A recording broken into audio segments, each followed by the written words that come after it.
솔로몬 이야기를 지난주까지 했는데요. 솔로몬의 마지막 부분 한 꼭지 하고 솔로몬 이후에 나라가 이제 갈리죠. 북쪽을 이스라엘이라고 하고 남쪽을 유다라고 하는데 갈리게 된 원인, 이유 이런 이야기를 좀 해보려고 합니다. 저는 북쪽 이스라엘과 남쪽 유다가 갈리는 이야기를 보면서 남쪽은 이제 유다 민족을 중심으로 해서 유다라고 했는데 북쪽은 과연 그렇게 열지파가 뭉쳐서 갈라졌는데 누가 구심점이었을까 이런 생각들을 평소 해보다가 오늘 그러한 것들에 대한 해답을 좀 발견해 보려고 합니다. 그 이야기 조금 이따가 해보도록 하겠습니다. 솔로몬 마무리 오늘 해보겠습니다. 제목을 솔로몬 이렇게 잡아보았어요. 솔로몬이 참 지혜로운 왕이었고 성전도 짓고 왕궁도 짓고 참 엄청난 일을 했는데 마지막 인생의 말에 참 안타깝게 마무리합니다. 가로 1번에 보니까 솔로몬의 재산이 열왕기상 10장 14절부터 22절까지 길게 나와 있는데 석 절만 제가 보려고 그래요. 열왕기상 10장 21절 22절 자막에 보면 솔로몬 왕이 마시는 그릇은 다 금이요 레바논 나무 궁의 그릇들도 다 정금이라 온 기물이 없으니 맞습니까? 온 기물이 없으니 솔로몬의 시대에 온 기물이 없으니 은기물이 없으니 죄송합니다. 다음 주부터 제가 안경을 쓰고 오도록 하겠습니다. 은기물이 없으니 솔로몬의 시대에 은을 귀히 여기지 아니함은 왕이 바다에 다시스 배들을 두어 히람의 배와 함께 있게 하고 그 다시스 배로 3년에 한 번씩 금과 은과 상아와 원숭이와 공작을 실어 왔음이더라. 엄청났다는 이야기인 거예요. 대단했다는 것이죠. 그러면서 27절에도 왕이 예루살렘에서 은을 돌같이 흔하게 하고 백향목을 평지에 뽕나무같이 많게 하였더라. 이럴 정도였다고 하는 것입니다. 은은 그냥 널려 있었고 금하고 살았다는 이야기죠. 부럽죠? 솔직히 부러우시잖아요. 그런데 인생 남들이 부러워하는 것만 가지고 그런 인생 살면 안 됩니다. 이건희 회장 돈 생각하면 부럽잖아요. 그런데 저 그렇게 살고 싶지 않아요. 부러움을 사는 인생이 아니라 존경받는 인생이 되어야 됩니다. 좀 없으면 어떻습니까? 없으면 어때요? 솔로몬 막판에 못된 왕으로 결국 나라를 두 조각 내는 왕으로 욕먹고 있는 거거든요. 근데 재물 아무리 많으면 뭐 하겠습니까? 그런데 나중에 보니까 그 재물 백성들도 다 누리고 있었는가 생각해 보았더니 백성들은 못 누리고 있었더라고요. 사실 왕궁으로 집약되어져 있었고 백성들은 그 많은 재물을 별로 누리지 못하고 있었어요. 백성들은 징그럽게 고생하고 있었구나 하는 것을 조금 이따 살펴보도록 하겠습니다. 아무쪼록 부러운 인생이 아니라 존경받는 인생이 되시기를 간절히 축원합니다. 그리고 나서 이제 솔로몬의 타락 이야기가 열왕기상 11장에 나오는데 내용이 좀 길긴 합니다만 제가 읽으려고 합니다. 열왕기상 11장 1절부터 13절까지인데 제가 천천히 읽도록 하겠습니다. 자막 안 나옵니다. 성경책 찾아보시면 열왕기상 11장 1절부터 13절까지 솔로몬 왕이 바로의 딸 외에 지난주에 이제 바로의 딸을 데리고 와서 정략 결혼한 이야기 했습니다만 이 이외에도 이방의 많은 여인을 사랑하였으니 곧 모압과 암몬과 에돔과 시돈과 헷 여인이라. 그러니까 주변국에 있는 모든 여인들을 다 정략 결혼해서 데리고 왔다는 이야기인 것입니다. 여호와께서 일찍이 이 여러 백성에 대하여 이스라엘 자손에게 말씀하시기를 너희는 그들과 서로 통혼하지 말며 그들도 너희와 서로 통혼하게 하지 말라. 그들이 반드시 너희의 마음을 돌려 그들의 신들을 따르게 하리라 하셨으나 솔로몬이 그들을 사랑하였더라. 하나님의 명령을 지금 거부하고 있다는 이야기로 여러분들 들으셔도 틀림이 없습니다. 3절 왕은 후궁이 700명이요 첩이 300명이라 1000명이나 되었다는 얘기예요. 그러니까 그래도 의자왕의 3000궁녀에 비해서는 덜하지 않습니까? 할 수 있을지 모르겠습니다만 그 당시에 이게 웬일이란 말입니까? 이게 웬일이에요. 그의 여인들이 왕의 마음을 돌아서게 하였더라. 이게 문제였습니다. 그러니까 하나님 집중, 중심주의로 살아가야 되는 솔로몬 왕의 마음을 어디로? 이방 신들로. 그러면서 돌리게 했는데 그 상황이 어떻게 되었는가? 4절에 솔로몬의 나이가 많을 때에 그의 여인들이 그의 마음을 돌려 다른 신들을 따르게 하였으므로 왕의 마음이 그의 아버지 다윗의 마음과 같지 아니하여 그의 하나님 여호와 앞에 온전하지 못하였으니 이는 시돈 사람의 여신 아스다롯을 따르고 암몬 사람의 가증한 밀곰이라는 신을 따릅니다. 솔로몬이 여호와의 눈앞에서 악을 행하여 그의 아버지 다윗이 여호와를 온전히 따름같이 따르지 아니하고 모압에 가증한 그모스라는 신을 위하여 예루살렘 앞산에 산당을, 그러니까 이방 우상 신당을, 요즘 말로 하면 불전을 지어 놓았다는 이야기예요. 또 암몬 자손의 가증한 몰록을 위하여 그와 같이 또 그러한 산당을 지어 놓았다는 이야기입니다. 그가 또 그의 이방 여인들을 위하여 다 그와 같이 한지라. 막 곳곳에다가 이방 우상 제사 드릴 수 있는 산당들을 지어 놨다는 이야기인 것입니다. 그들이 자기의 신들에게 분향하며 제사하도록 내버려 두었다는 이야기인 것입니다. 9절에 솔로몬이 마음을 돌려 이스라엘의 하나님 여호와를 떠남으로 여호와께서 그에게 진노하시니라. 여호와께서 일찍이 2번이나 그에게 나타나셨습니다. 이래서는 안 된다고 2번이나 나타나셨다는 거예요. 이 일에 대하여 명령하사 다른 신을 따르지 말라 하셨으나 그가 여호와의 명령을 지키지 않았으므로 여호와께서 솔로몬에게 말씀하시되 내게 이러한 일이 있었고 또 네가 내 언약과 내가 네게 명령한 법도를 지키지 아니하였으니 내가 반드시 이 나라를 네게서 빼앗아 네 신하에게 주리라. 그러나 네 아버지 다윗을 위하여 네 세대에는 이 일을 행하지 아니하고 네 아들의 손에서 빼앗으려니와 오직 내가 이 나라를 다 빼앗지 아니하고 내 종 다윗과 내가 택한 예루살렘을 위하여 한 지파를 네 아들에게 주리라 하셨더라. 재산은 많았고 뭐 승승장구하면서 나가는 것 같았고 정말 지혜로워서 주변에 있었던 모든 나라들이 솔로몬에게 지혜 배우러 몰려오고 그런 상황이었겠습니다만 결국 나이가 들었을 때에 이방 여인들의 품에서 놀아나면서 이게 정신이 흐려지게 되었고 하나님 신앙 버리게 되었고 하나님이 두 번씩이나 오셔서 혼쭐을 내셨음에도 불구하고 결국 타락의 길로 걸어갔다는 이야기인 것입니다. 그러니까 솔로몬이 범한 범죄는 두 가지. 내가 보니까 부에 집중. 두 번째는 성적, 그러니까 영적 타락 이것입니다. 그리고 성적인 타락까지도. 이 세 가지네, 세 가지. 부에 집중, 성적인 타락, 영적인 타락. 이것이 솔로몬을 망가뜨렸다고 보시면 되는 것입니다. 그런데 백성들이 얼마나 힘들었으면 이 솔로몬이 죽은 이후에 솔로몬의 아들의 이름이 이제 왕을 이어받은 이름이 르호보암 아닙니까? 르호보암에게 백성들이 찾아와서 하는 이야기가 뭐예요? 열왕기상 12장 4절에 보면 이렇게 되어 있습니다. 왕의 아버지 솔로몬이 우리의 멍에를 무겁게 하였으나 왕은 이제 왕의 아버지 솔로몬이 우리에게 시킨 고역과 매운 무거운 멍에를 가볍게 좀 해주세요. 너무 힘들었습니다. 너무 힘들었습니다. 뭐가 힘들었을까요? 성전 짓는데 7년 고생했고 왕궁 짓는데 13년 고생했습니다.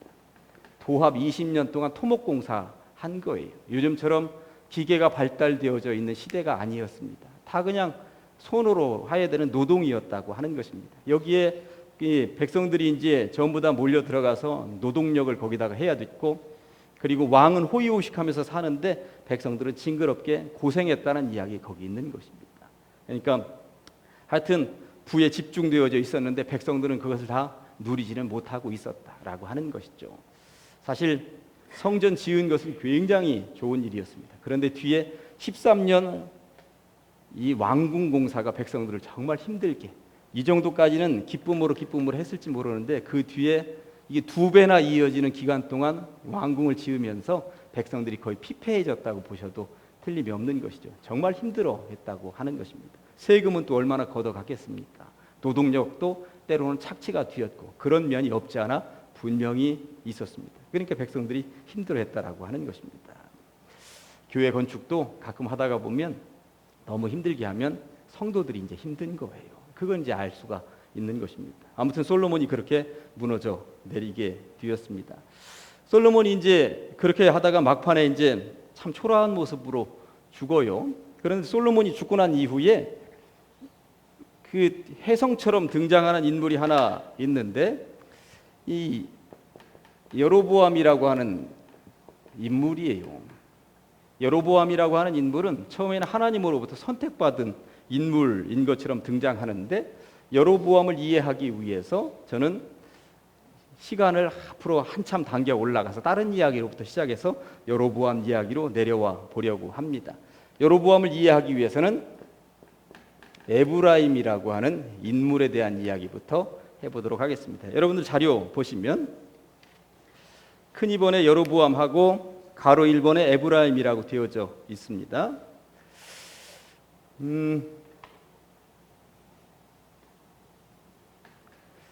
창세기의 중심 인물은 아브라함, 그 아들 이삭, 그 아들 야곱, 그리고 그 아들 요셉으로 이어집니다. 야곱의 형에는 에서라고 있었습니다. 이게 쌍둥이 형제였다고 하는 것은 잘 아실 것입니다. 그런데 요셉은 야곱의 11번째 아들이었습니다. 요 앞에 10명의 형이 있고 요 밑에도 1명의 동생이 있는 것입니다. 그렇다면 요셉에게는 또 자식이 누구 있었을까요? 아들이 둘이 있었습니다. 요셉에게 하나는 므낫세이고 하나는 에브라임입니다. 에브라임. 므낫세가 큰 맏아들이고 에브라임이 둘째 아들이었습니다. 이 두 아들인데 야곱이 이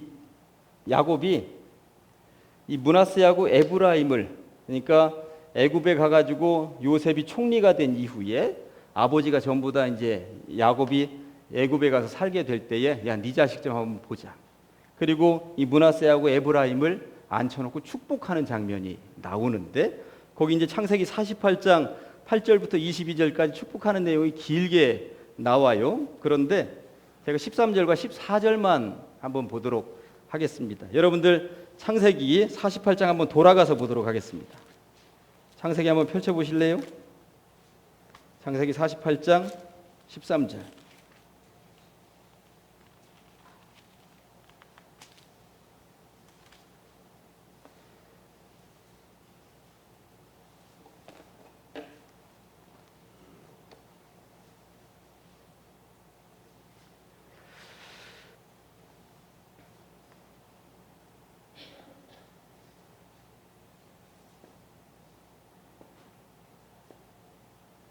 자, 여기에 지금 야곱이 이렇게 앉아 있어요.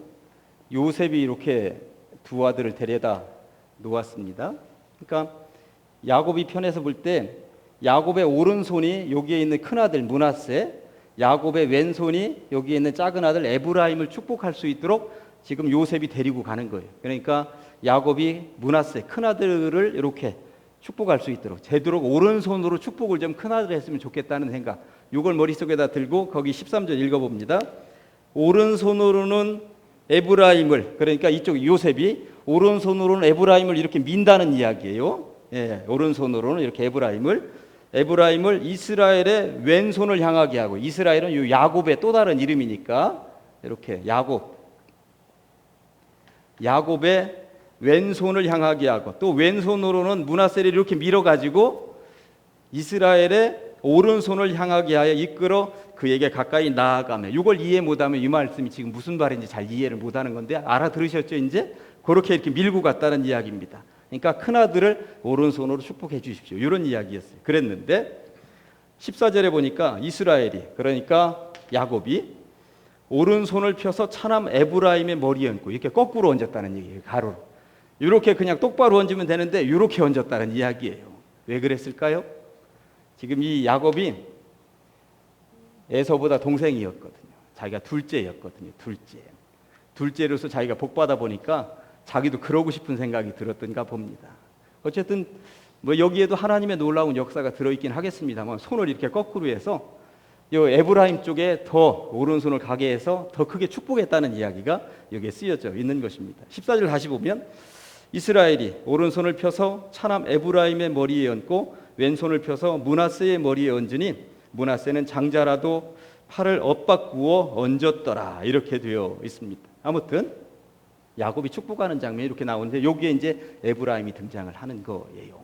아무튼 에브라임에게 더 많은 축복을 했다는 이야기로 들으셔도 틀림이 없습니다. 동그라미 2번. 그런 다음에 이제 이 야곱이 죽기 직전에 이 요셉을 축복하게 되는데 요셉을 향한 야곱의 축복이 창세기 49장에 나옵니다. 창세기 49장 22절 한번 보여주실래요? 이 야곱이 이 손주들을 축복한 거 빼놓고 이제 요셉을 축복하는데 요셉은 무성한 가지 곧 샘 곁에 무성한 가지라 그 가지가 담을 넘었도다. 이 말씀은 제가 여러 차례 강조를 했습니다. 이 요셉의 후손들은 하여튼 번성할 것이다. 번성할 것이다. 이런 이야기였습니다. 또 26절을 보니까 네 아버지의 축복이 내 선주의 축복보다 나아서 영원한 산이 한없음같이 이 축복이 요셉의 머리로 돌아오며 그 형제 중 뛰어난 자의 정수리로 돌아오리로다. 정수리로 돌아오리로다. 이 말은 요셉의 후손 가운데 우두머리가 생길 것이다. 으뜸이 생길 것이다. 이 정수리라고 하는 말은 여기 정수리니까 대장이 될 것이다. 이런 뜻이에요. 그러니까 요셉의 후손 가운데 대장이 나올 것이다. 이런 이야기로 들으셔도 틀림이 없습니다. 그런데 이 창세기, 출애굽기, 레위기, 민수기, 신명기까지 가서 신명기에서도 모세가 그 12지파를 쫙 앉혀놓고 축복을 하는데 요셉 지파를 축복하는데 얼마나 놀랍게 축복하는지 모릅니다. 거기 신명기 33장 13절부터 17절까지 쓰여져 있는데 내용이 좀 길긴 합니다만 제가 한번 읽어보겠습니다. 요셉에 대해서는 모세가 이 요셉을 축복합니다. 다른 지파들은 한 절만 축복하기도 하고 두 절만 축복하기도 하는데 요셉에 대해서는 아주 축복을 쏟아 붓는 거예요. 모세가 요셉에 대해서는 일렀으되 원하건대 그 땅이 여호와께 복을 받다. 하늘의 보물인 이슬과 땅 아래에 저장한 물과 태양이 결실하게 하는 선물과 태음이 자라게 하는 선물과 옛산의 좋은 산물과 영원한 작은 언덕의 선물과 땅의 선물과 거기 충만한 것과 가시떨기 나무 가운데에 계시던 이의 은혜로 말미암아 복이 요셉의 머리에 그의 형제 중 구별한 자의 정수리에 임할지로다. 그러니까 지금 아까 야곱이 요셉을 축복했었던 내용과 일치하는 게 모세도 축복하는데 정수리, 으뜸이 될 것이다. 너의 후손 가운데 대장이 나올 것이다. 으뜸이 나올 것이다. 이런 축복을 하는 거예요. 그런데 이 축복이 어떻게 이루어지는가? 축복이 얼마나 중요한 것인가 하는 거 보시면 이제 거기 동그란 가로 2번에 에브라임 지파에 대해서 한번 이제 세월이 흘렀습니다. 세월이 흘렀어요. 자, 오른쪽 가나안 땅 분배한 지도를 제가 몇 개월 전에 한번 보여드린 기억은 있습니다만 12지파 땅을 분배했습니다. 가운데 왼쪽하고 오른쪽하고 널찍하게 되어져 있는 곳이 므낫세입니다. 므낫세는 가장 많은 영토를 지금 차지했습니다. 므낫세가 요셉의 아들 가운데 첫째 아들입니다. 므낫세가. 그러니까 야곱도 요셉을 축복하고 모세도 이 요셉을 축복했는데 최고로 축복을 많이 했더니 진짜 복의 복을 받았습니다. 땅의 영토도 굉장히 넓은 자리를 차지했거니와 므낫세 바로 밑에 왼쪽에 에브라임이라고 땅을 적게 차지한 것 같지만 여기 에브라임가 옥토 알짜배기 땅이 거기 다 들어 있었습니다. 알짜배기 땅이 거기 에브라임 쪽에. 예. 그러다 보니까 에브라임과 므낫세가 지금 이스라엘 땅의 중심입니다. 여기에 중심. 요단강을 중심으로 해서 지금 중심 땅을 지금 다 차지하고 있는 거예요. 3분의 1보다도 더 많을 것 같죠. 2분의 1은 조금 부족할 것 같고 굉장히 넓은 지역을 요셉의 후손들이 차지하고 있다라고 하는 것입니다.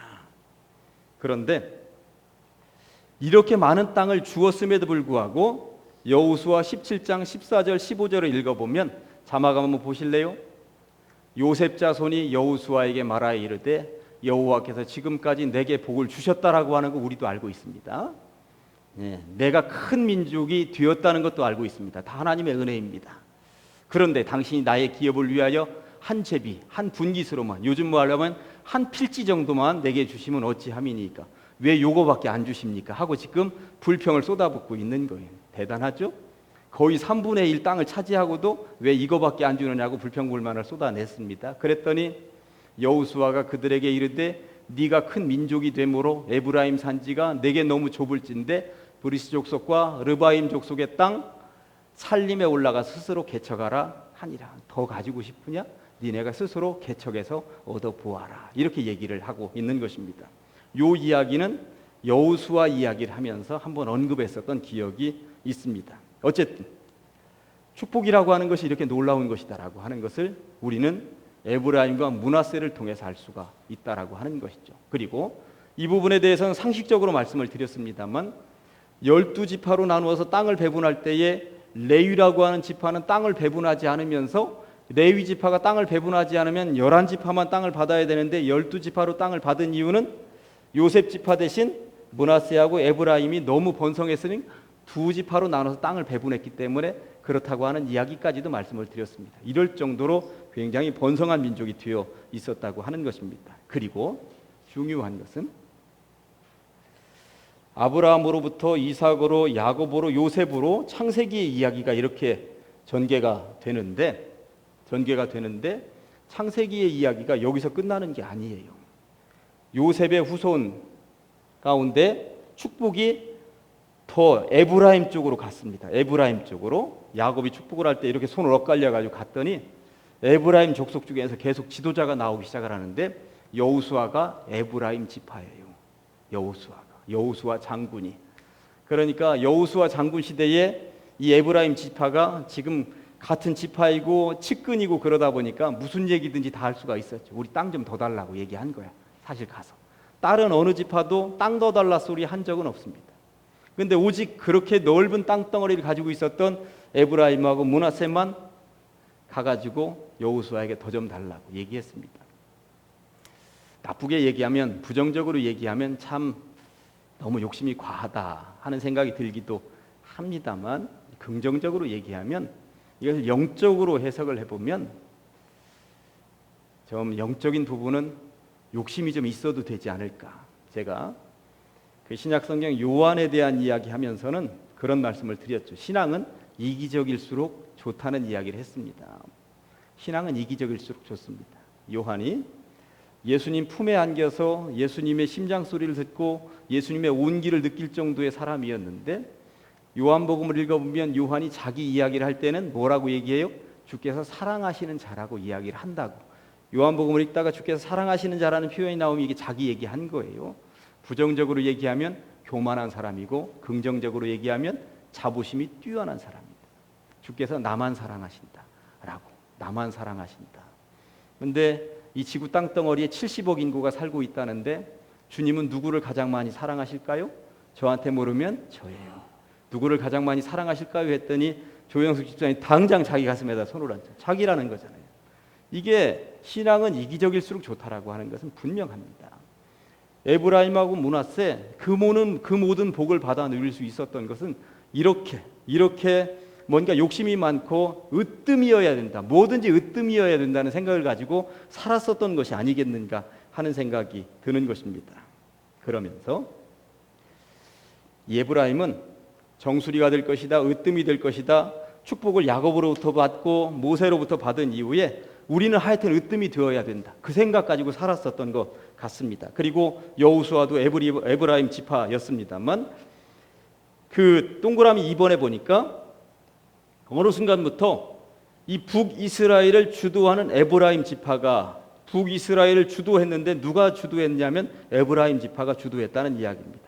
이게 조금 복잡한데 좀 쉽게 설명을 해보면 사무엘하 5장 4절과 5절 말씀을 제가 한번 읽습니다. 자막. 다윗이 왕이 됐을 때 나이가 30살이었습니다. 그런데 왕위에 올라서 40년 동안 통치했으니까 70살에 죽었습니다. 그런데 헤브론이라고 하는 것은 7년 6개월 동안 어디만? 유다만 다스렸습니다. 유다만.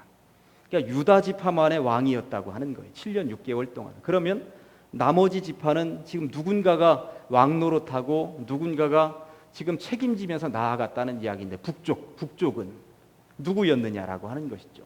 이게 바로 에브라임 지파였다고 하는 것입니다. 에브라임 지파가 거기 북쪽을 탁 틀켜지고 있는 거예요. 그리고 다윗 마음에 안 들면 너희들에게 우리 이쪽 북쪽은 못 넘어가 하고 거기 경계선을 딱 지키고 있는 거잖아요. 지금 에브라임이 그렇게 북쪽의 구심점 역할을 하고 있었다라고 하는 것입니다. 그러다가 나중에 결국 에브라임 쪽이 문을 열어주게 되었고 나중에 전체 남쪽 유다와 북쪽 이스라엘을 통틀어서 왕이 이제 다윗이 될 수가 있었는데 처음부터 남쪽 유다와 북쪽 이스라엘의 통합왕은 되지 않았었다라고 하는 것입니다.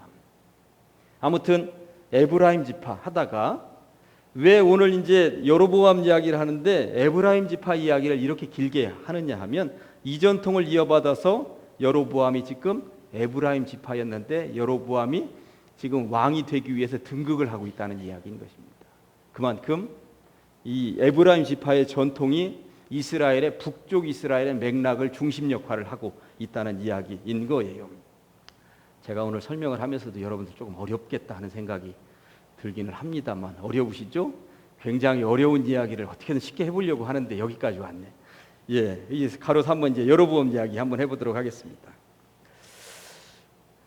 여로보암이 처음에 솔로몬이 워낙 부의 집중, 성적인 타락, 영적인 타락, 제대로 왕노릇을 못하니까 하나님께서 이 솔로몬을 이제 내치셔야 되겠다는 생각이 들었고 여로보암을 선택하십니다. 처음에 사울 왕이 못된 짓 하니까 사울 왕을 내쳐야 되겠다고 다윗 왕을 세웠던 것처럼, 근데 거기는 다윗 왕으로 왕권이 제대로 이어져 옵니다만 이 솔로몬을 내쳐야 되겠다 생각이 들고 여로보암을 새로 왕으로 세우는 거예요. 너 왕이 될 거다. 너 왕이 될 거다. 그런데 이 소식을 솔로몬이 알은 이후에 솔로몬이 가만 내버려 두겠습니까?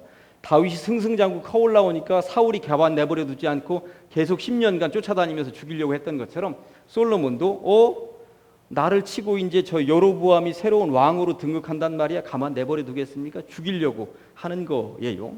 그랬더니 이 여로보암이 애굽으로 도망가 버립니다. 그런 이후에 솔로몬이 죽은 이후에 여로보암이 다시 예루살렘으로 돌아오게 된다라고 하는 것이죠.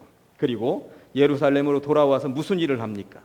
열왕기상 동그라미 2번에 보니까 귀국한 이후에 솔로몬 왕의 아들 르호보암이 이제 왕이 되어져 있는 거예요. 왕을 이어받았습니다. 이제 이스라엘의 4대 왕이 되어가지고 왕을 이어받았습니다. 그 찾아가는 거죠. 찾아가서 하는 이야기가 무엇입니까? 당신의 아버지 솔로몬이 우리를 너무 힘들게 했습니다. 그러니 당신은 좀 쉽게 다스려 주십시오. 세금도 조금만 걷고 부역도 조금만 할 수 있도록 하고 그것 좀 해주십시오. 했더니 르호보암이 한 3일만 있다가 다시 와라 해서 두 부류를 만났습니다. 한 부류는 나이 먹은 노인분들 만나가지고 어떻게 할까 이런 제안이 들어왔는데, 그랬더니 이 노인분들이 어떻게 합니까? 세금 감면해주고 노동 너무 시키지 말고 편하게 좀 해주십시오. 그랬더니 이게 마음에 안 들었던 것이 르호보암에게는.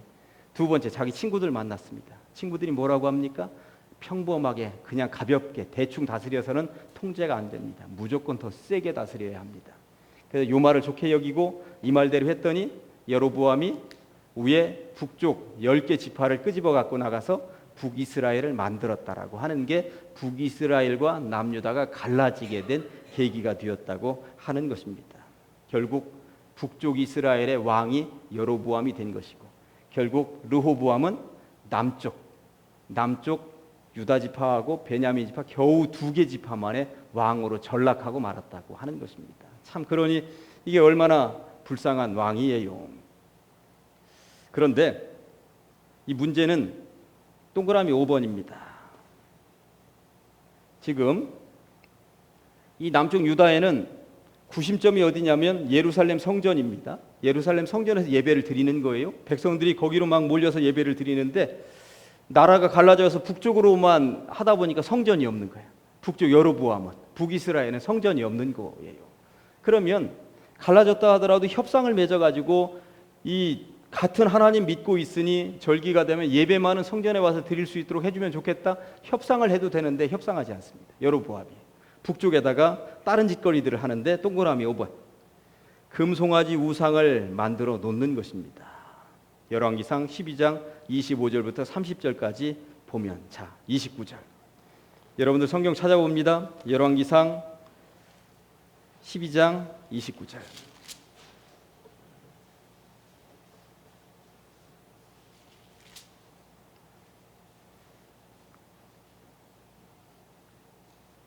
열왕기상 12장 28절과 29절 30절까지 제가 읽도록 하겠습니다. 28절부터 이에 계획하고 두 금송아지를 만들고 무리에게 말하기를 너희가 다시는 예루살렘에 올라갈 것이 없도다.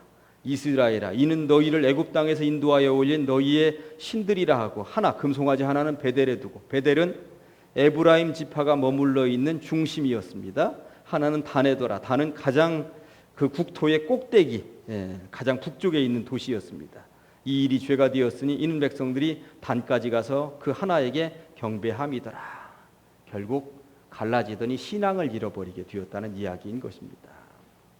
결국 이렇게 신앙을 잃어버리게 북이스라엘이 이끌고 가더니 여로보암이 어떻게 된 겁니까? 동그라미 6번에 결국 못된 왕들의 기준이 되었다고 하는 것은 제가 다윗 이야기를 하면서 한번 언급했었던 이야기인데 그대로 갖다 놨습니다. 여로보암은 못된 왕들의 기준이 되었고 다윗은 선한 왕들의 기준이 되었다고 하는 것입니다. 못된 왕들의 기준이 된 것은 예를 한번 들어봅니다.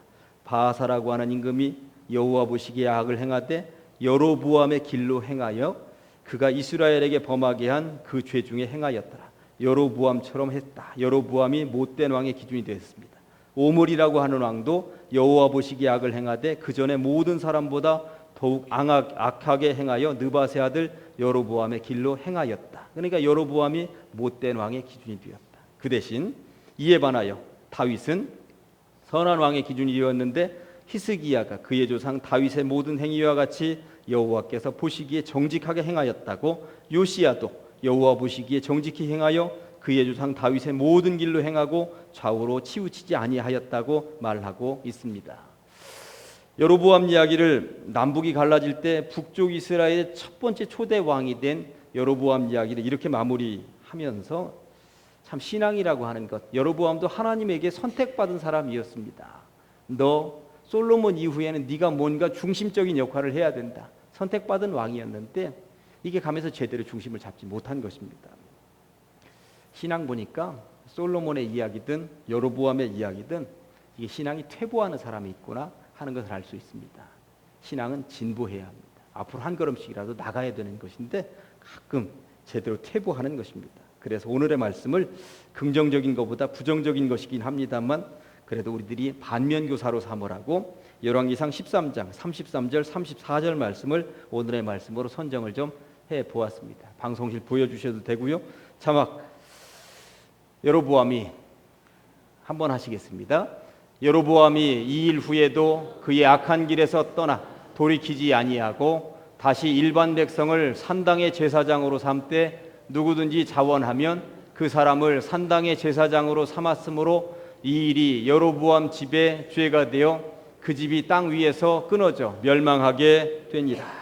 결국 이런 전철을 밟게 되었고 모든 못된 왕들의 기준이 되었다고 하는 것입니다. 그래서 그 밑에 기도 제목도 이렇게 써놨습니다. 솔로몬도 그렇고 여로보암도 그렇고 선줄로 생각하는 자는 넘어질까 조심하게 하소서. 솔로몬과 여로보암의 길을 따르지 않게 하소서. 다윗의 행위와 같이 여호와 보시기에 정직하게 하소서. 이러한 기도 제목들로 우리가 살아가시면 좋겠습니다. 기도하시겠습니다. 하나님 아버지 감사합니다. 오늘 이 밤에도 우리를 불러주시옵시고 솔로몬의 이야기, 여로보암의 이야기를 통하여 반면 교사로 삼게 하시니 감사합니다. 선줄로 생각하는 자는 넘어질까 조심하라는 말씀이 있는 것처럼 우리들의 삶을 한 번씩 돌아보게 하여 주시옵시고 늘 주님 앞에 겸손으로 살아가게 하여 주시옵소서. 예수님의 이름으로 기도합니다. 아멘.